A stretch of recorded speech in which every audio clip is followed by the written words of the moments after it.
The time, 17 minutes to 9. The Prime Minister told the Telegraph this morning that the gender pay gap is an injustice, one of the burning injustices that mar our society. Equality for women is a right, and she tells us we should rid ourselves of outdated gender stereotypes. Not everyone is impressed, though. Some, of course, say the government hasn't gone far enough to tackle unequal pay. The average pay gap figures for big businesses have to be published by the end of today, but that's not nearly enough. Others say she's barking up the wrong tree. The figures measure aggregate pay. It simply reflects that more women take time out to have children, etc. The psychologist Jordan Peterson has made quite a splash in recent times, challenging gender pay complaints. I asked him what the counter-argument was to the points the Prime Minister was making this morning.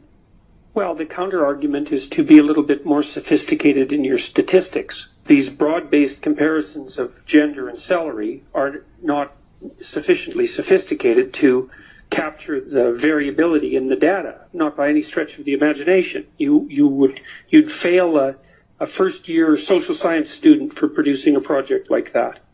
I think what the Prime Minister would say is that, yes, she understands that these are very broad sets of data, but what they describe is an experience where women going to work are in places where they're paid less, they are in atmospheres where they're paid less. Their experience of life isn't as fair and equal as it should be.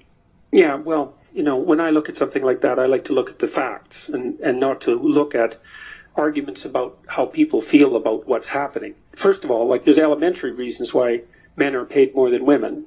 For example, the first thing you'd look at if you were a statistician is the median salary the same? Because a few highly paid men can skew the data tremendously, and most of the people who make a tremendous amount of money are a small minority of men. And that doesn't necessarily indicate any prejudice whatsoever against women. It just means that the people who are most likely to work exceptionally long hours and to occupy positions that require a tremendous sacrifice in terms of personal life are almost always men.